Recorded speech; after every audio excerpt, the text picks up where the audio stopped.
주식 투자 심플하게 충분하게 스텝스.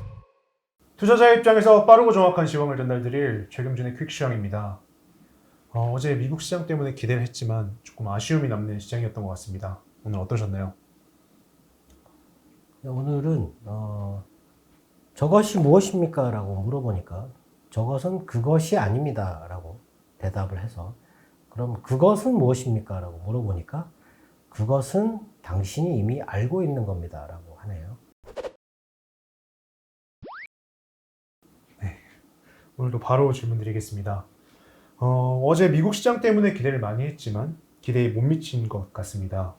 이번 연준 회의로 시장이 변할 거라는 얘기가 많았는데 그런가요? 네, 일단 가장 큰 이슈가 이제 끝났습니다. 연준 회의가 끝났고, 근데 거기에서 나온 거를 오늘 그 연준 회의에 대해서 뉴스가 한 30건 정도 이렇게 있는 것 같아요. 네. 근데 제대로 해석한 뉴스는 하나도 없는 것 같습니다.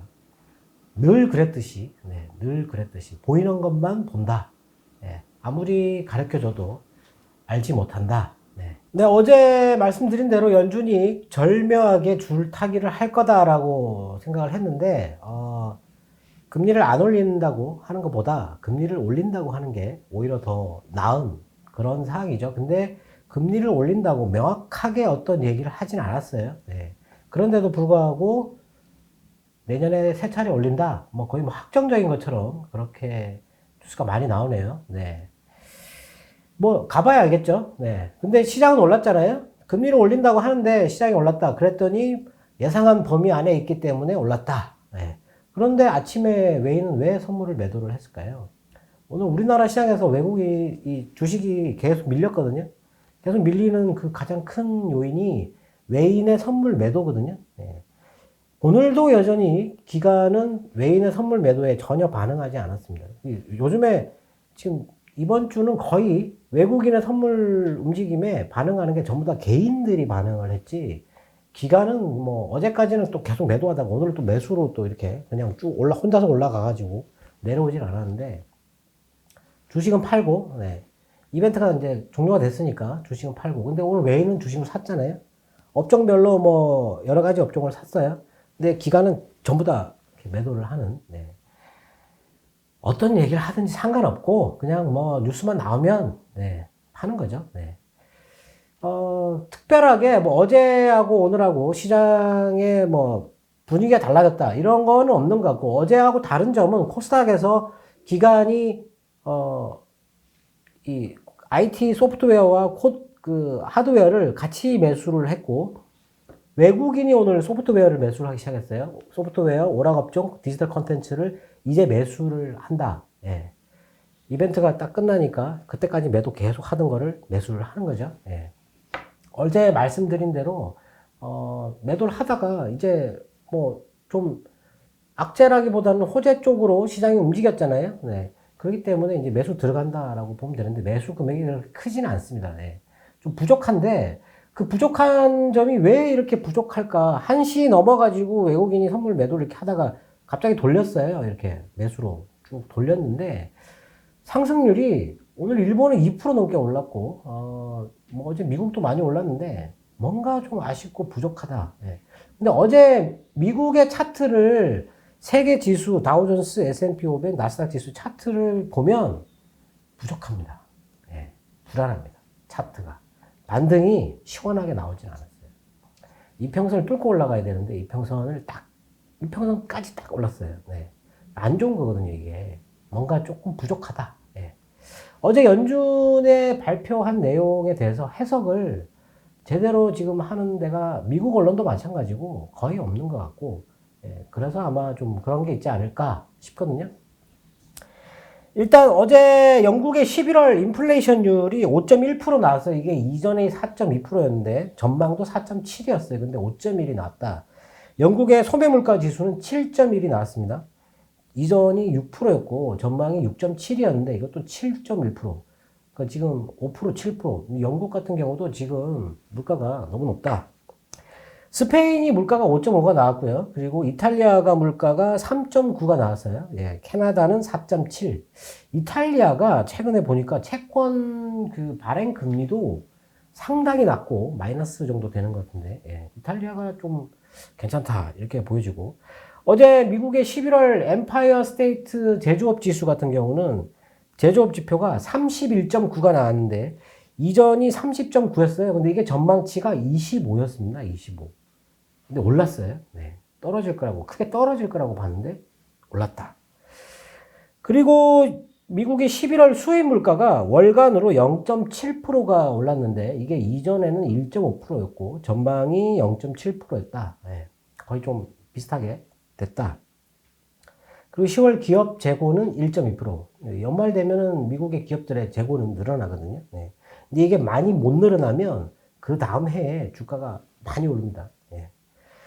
그리고 헝가리가 2.4%로 0.3%포인트 금리를 인상을 했어요. 네. 그리고 미국의 파우치 전염병 예방센터 거기 그 사람이 오미크론 전용 백신은 필요하지 않다. 일반 지금 현재 나와 있는 백신으로 충분하다. 대신에 2회가 아니라 3회를 맞아야 된다. 3회를 맞고 나서 그 항체 증가가 눈에 띄게 증가한다. 이런 얘기를 했어요. 네. 그러면은 지금 뭐 백신이 없다. 이런 거에 대한 두려움은 필요 없다라고 봐야 되겠죠. 근데 오늘 홍콩 연구진에서는 오미크론의 증식 속도가 델타의 70배 정도 된다고 했습니다. 근데 폐에서 증식하는 거는 10분의 1밖에 안 된다. 그래서 중증으로 가는데 시간이 좀 걸린다. 네, 중증으로 가는데. 근데 전염력이 너무 높기 때문에 이 바이러스가 다른 그 병균을 안고 들어가게 되면 확산이 엄청나게 빠를 수 있다. 그게 위험하다라고 얘기하는 거예요. 그래서 너무 경시하면 안 된다. 뭐 이런 얘기를 하고 있는데 이 정도 전염 속도면 내년 되면 코로나는 끝난다라고. 예. 수준에 뭐 유럽 집행위원도 얘기를 했지만 수준에 유럽에서 주종이 될 것 같다 이런 얘기를 했잖아요. 네. 그러고 나면 이제 사라지는 거죠. 예. 물론 변종이 또 나오겠지만 그런 얘기를 했고 뉴스가 오늘 엄청 많은데 하여튼 뭐 연준의 그 회의 결과가 좀 뒤에 이제 얘기를 하겠지만 제가 보기엔 참 절묘하다. 네. 어떻게 저렇게 얘기를 할 수 있느냐. 이렇게 보는데 사람들은 점도표에 나온 금리 인상 횟수만 가지고 자꾸 얘기를 하고 있어요. 네. 개인적인 기대감으로는 이번에 연준이 지난번에 올렸던 금리가 하나 있어요. 준비금 이자율이라고. 그게 원래 옛날부터 있었던 항목인데 이번에 업데이트를 해가지고 옛날 항목은 없애버리고 이름을 준비금 이자율이라고 해서 새롭게 만든 건데 0.15%거든요. 그때 올렸잖아요. 0.05인가 올렸잖아요. 이거를 만일에 올리게 되면 기준금리 그거 손을 안 대도 되거든요. 제가 보기엔 그렇습니다. 지금 연준은 새로운 정책 수단을 찾고 있는데 이 준비금 이자율을 기준금리보다 훨씬 더 요긴하게 쓸 가능성이 있어요. 네. 그래서 기준금리 인상을 그렇게 크게 지금 생각하고 있지 않다. 개인적으로. 네. 근데 그 얘기를 좀 하거나 아니면은 이걸 좀 살짝 올려주면 좋을 것 같은데 라는 생각이 들었는데 이번에는 손을 안 댔어요. 네. 하여튼 연준 회의 결과가 절묘했다 라고 생각됩니다. 네. 네. 연준 회의 결과가 시장 전망치에 벗어나지 않아서 시장이 올랐다. 이렇게 보는 뉴스 해석이 제일 많은 것 같습니다. 정말 그런 건지 궁금하네요. 네, 오늘 뉴스에서는 연준의 점도표에서 16명 위원 중에서 내년에 금리를 3번 올릴 거라고 점 찍은 사람이 10명이라는 거죠. 그러면 내년에 3번 금리를 올리지 않겠느냐. 그게 이제 예상 범위를 벗어나지 않았다라는 거죠. 그리고 일시적이라는 단어를 이미 의회 거기 청문회 나와가지고 없앤다고 얘기를 했잖아요. 이번에 없앴는데, 근데도 불구하고 똑같은 얘기를 했어요. 뭔 얘기를 했냐면, 지금 현재 위험은 인플레 고착화에 있다라는 거죠. 인플레가 높은 인플레이션이 장기간 지속될 위험이 가장 크다라는 건데, 그런데도 불구하고 내년 인플레 전망은 연말에 2% 정도 수준으로 내려갈 거다라고 얘기를 했어요, 또. 예. 그럼 일시적이란 말하고 그게 무슨 차이가 있습니까, 그게? 예. 그럼 만약 그게 내려간다면 금리를 올릴 이유가 있나요? 그리고 그 어제 그런 얘기를 했어요. 높은 임금 때문에 지금 현재 인플레이션이 발생한 게 아니다. 예, 그래서 금리를 올릴 수 없다라는 거예요. 그 뒤에 말이. 예. 근데 이제 그 점 찍은 것 때문에 자꾸 막 이렇게 금리 올린다 뭐 이렇게 거의 뭐 확정적인 것처럼 그렇게 얘기하는데 점도표대로 금리 올리지 않습니다. 예. 지금 근데 점도표 나온 거 그거 해석해서 뭐 내년하고 내후년까지 뭐 2.1%? 그 정도까지 금리를 올릴 것 같다. 뭐 이렇게 얘기를 하는데 연준 의장이 좀 의미심장한 얘기를 좀 많이 했어요. 예. 한번 얘기를 보면 내년 오늘 그 인플레 전망, 올해 인플레 전망을 4.2에서 5.3%로 상향했어요. 네. 상당히 높아졌다는 거죠. 네. 그리고 내년 인플레 전망도 2.2에서 2.6으로 상향을 했거든요. 상향을 했는데 2.2에서 2.6이잖아요. 근데 내년 연초는 5%가 넘잖아요. 네. 그럼 이게 떨어져가지고 전체가 2.6이 되려고 그러면 많이 떨어지겠죠. 그 정도는 생각하고 있다라는 얘기거든요. 그리고 내년 성장률을 3.8에서 4%로 상향했습니다. 올해는 성장률이 3분기가 많이 부진했기 때문에 떨어지는데 내년은 상향했어요. 네. 내년 좋다라는 거죠. 그리고 테이퍼링은 뭐 예상대로 300억 달러씩 해서 가속화한다. 근데 이 테이퍼링을 결정하는데 오미크론은 고려 대상이 아니다라고 얘기했습니다. 예.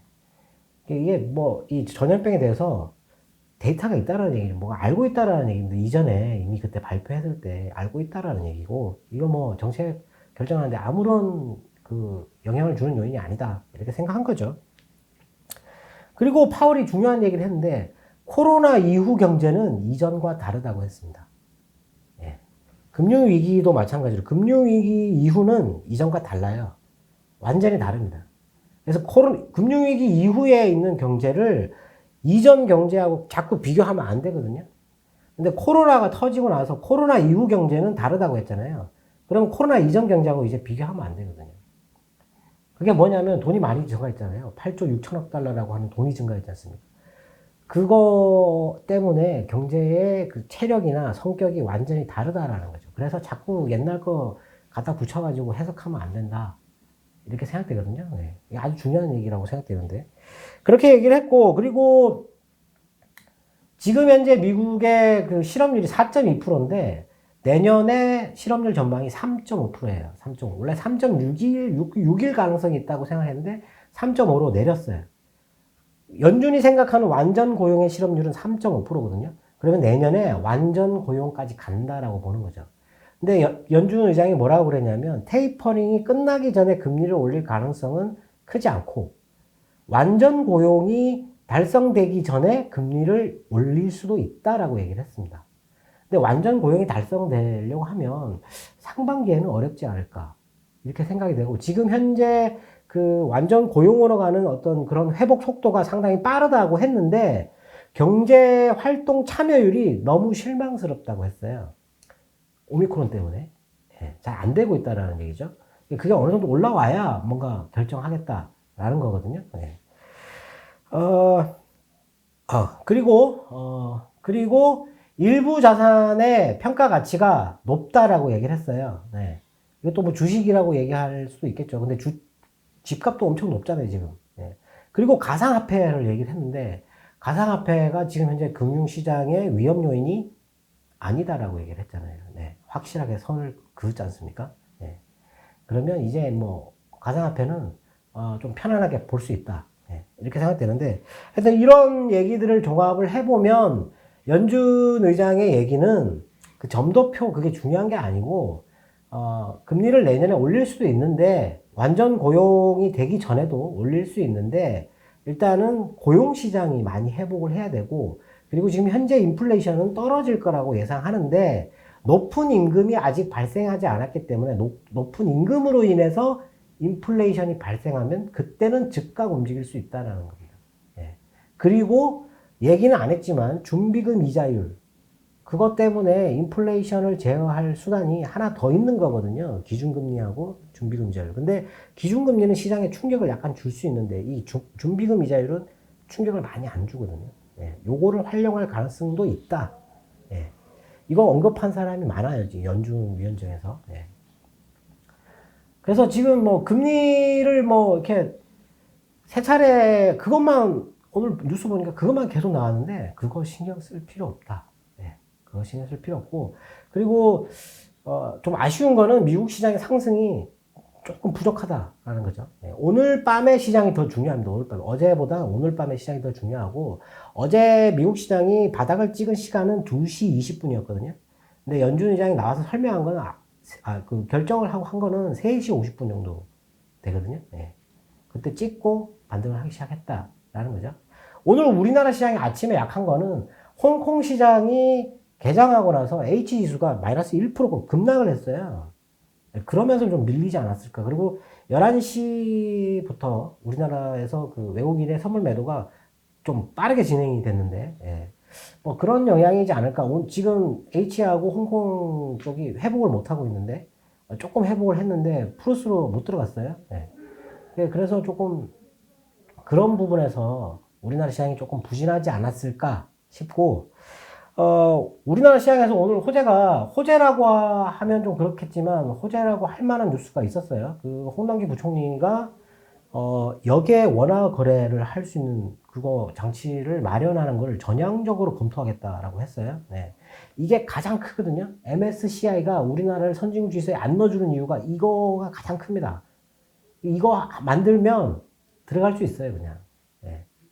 그렇기 때문에 이거 만든다. 이거 언제까지, 그 일정까지 얘기했어요. 1월 뭐 연말까지 검토해가지고 2월 초까지는 제도를 만들 수 있는 그 어떤 걸 다 마련하라고 했거든요. 그러고 나서 바로 이제 MSCI 관계자들하고 다 얘기하고 증권회사들 뭐 운용사들하고도 또 얘기하고 빠르게 진행하겠다라는 겁니다. 예. 좋은 뉴스잖아요. 그리고 미 국무부 경제차관이 방한을 했는데 이 사람이 방한 목적이 우리나라와 경제 관계를 증진하는 데 논의하겠다. 그래서 경제 관련된 사람들을 두루 만나겠다. 오늘 막 많이 만났어요. 네, 만나고 오늘은 뭐 5G 미국의 5G를 구축하는 데 있어가지고 한국과 논의한다. 뭐 이런 식으로 예, 얘기를 했잖아요. 근데 오늘 5G가 안 움직였어요. 예, SK텔레콤 쪽은 매수가 많이 들어왔는데 많이 안 움직였거든요. 예. 하여튼 뭐 경제 관계를 지금 그러니까 여러 번 얘기하지만 미국이 중국의 공급망을 끊어버리고 나면 가장 필요한 나라가 우리나라일 가능성이 있어요. 우리나라가 생산하는 것들이 중국과 중복되는 게 워낙 많고 우리나라가 생산하는 걸 중국이 다 따라서 만드는 거거든요. 여기 끊어버리면 여기 필요하다라는 거거든요. 예. 우리나라 수출이나 뭐 이런 게 미국과의 경제 관계에서 미국 쪽으로 이렇게 경제가 엄청나게 좋아질 거라는 건데 왜 이렇게 전망을 안 하는지 모르겠어요. 네.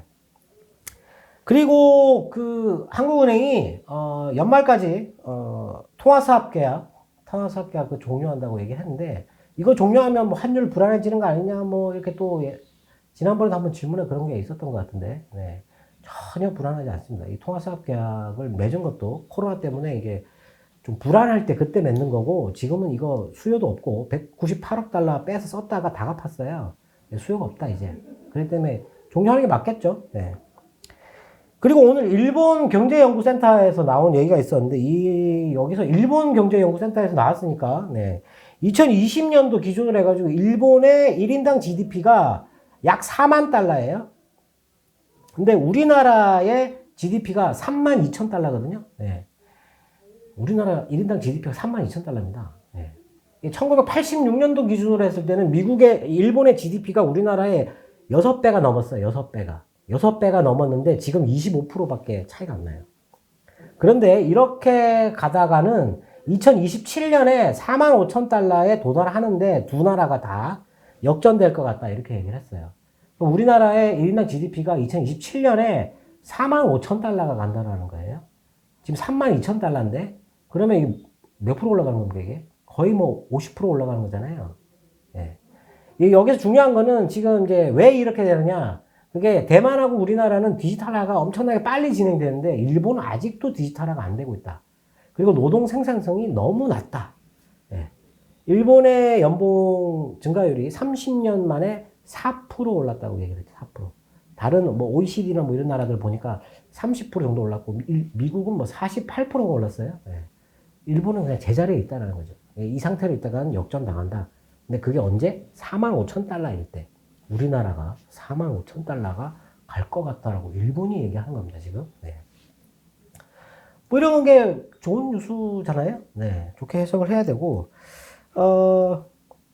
그리고 오늘 뭐 그 삼성전자 개별 종목 쪽 뉴스에서는 삼성전자가 자동차용으로 들어가는 반도체 두 종류를 공급한다라고 했어요. 예. 근데 거기에 뭐가 있냐면 SSD 저장 장치 그리고 D램이 있습니다. 자동차에 저장 장치와 D램이 들어간다는 거죠. 그리고 그래픽 D램도 들어간다 그랬어요. 네. 자동차가 컴퓨터가 된다는 얘기죠, 이제. 네. 이게 들어가면 차값이 많이 오르겠죠? 네. 많이 올라갈 겁니다, 차값이. 한국은행도 내년에 내구재, 자동차를 비롯한 내구재의 가격이 내년에 많이 오를 것 같다라고 얘기를 했습니다. 네. 그리고 중국에서 안 좋은 뉴스는 그 게임 얘기 있었는데, P2E 지금 그 위메이드하고 블록체인 기반으로 한 그 돈 버는 게임들, 예. 그거에 대해서 단속을 해야 된다고 경고를 했어요. 네. 하지 마라. 그 게임 하지 마라. 사기다. 이런 그 중국 언론의 보도가 있었거든요. 네. 그렇다면은 이거 조금 그쪽에 진출하고 있는 게임은 안 좋겠죠. 네. 근데 오늘 게임사들 올랐잖아요. 외국인들이 샀어요. 소프트웨어하고 그런 쪽을. 네. 뭐 이런 거는 조심해야 되겠죠. 근데 뭐 그거 외에 이건 개별적인 그 악재니까 이런 생각을 해야 되지만 전체적으로 연준의 결정 이후에 지금 기술 성장 이쪽으로는 매수가 계속 들어갈 가능성이 높다 이렇게 보여지고 그리고 오늘 뭐 따로 말씀드릴 거는 삼성 로봇 관련돼 가지고 뭐 얘기가 있었는데 오늘 로봇주들이 오늘 많이 올랐어요. 많이 올랐는데 거론되고 있는 주식이 포메탈, 나무가, 삼익 THK 그리고 로보티즈예요. 로보티즈가 오늘 상한가를 마감했는지 모르겠는데 상한가를 갔잖아요. 네. 이게 이제 자율주행 관련돼서 특허를 2개로 등록했다고 얘기를 했어요. 네. 요거였고, QSI는 거론이 안 되고 있습니다. 네. 근데 많이 올랐네요. 네. 그리고 오션브릿지라는 회사가 있는데, 이거 특수가스, 반도체 특수가스 만드는 회사인데, 요게 키움에서 계속 얘기를 하고 있어요. 이 종목에 대해서. 네. 그리고 바이브 컴퍼니 이것도 AI 관련돼가지고 로봇 관련돼서 AI 관련돼서 그런 얘기를 했고, 반도체 쪽에 좀 돋보이는 상승을 하고 있는 게 APTC. 예. 왜 빠졌는지 모르는데 하여튼 올라가는 주식, APTC. 개별적으로 올라가는 게 거의 대부분 다 이런 로봇 기술 관련된, 네. 오늘 게임도 올랐고, 뭐 메타버스 관련 쪽도 올랐긴 했는데, 이런 쪽으로, 변화가 크게 없다. 네. 이제 연준회의가 끝나고 나면 내년 1분기까지는, 그냥 올라갈 수 있다. 네. 기대를 해야 되지 않겠습니까? 네. 오늘도 투자자분들의 궁금증이 해소되었길 바라겠습니다. 네. 기대를 하고 있는데, 한 가지 안 좋은 점은 있어요. 그게 뭐냐면 유럽의 가스 가격입니다. 오늘 보니까 유럽의 가스 가격이 올해 들어서 590%, 영국의 가스 가격은 올해 들어서 490%가 올랐어요. 지금 며칠 전에 제가 500%라고 그랬는데 590% 더 올랐어요 지금. 예, 계속 오르고 있습니다. 유럽의 경제가 안 좋아질 가능성이 있겠죠. 네, 그 부분만 좀 조심하면 될 것 같습니다. 네, 지금까지 최경진의 퀵시험이었습니다. 감사합니다. 녀석들 잠도 안 자고 계속 움직이네. 노는 달러 없이 24시간 열일 중. 스텝스.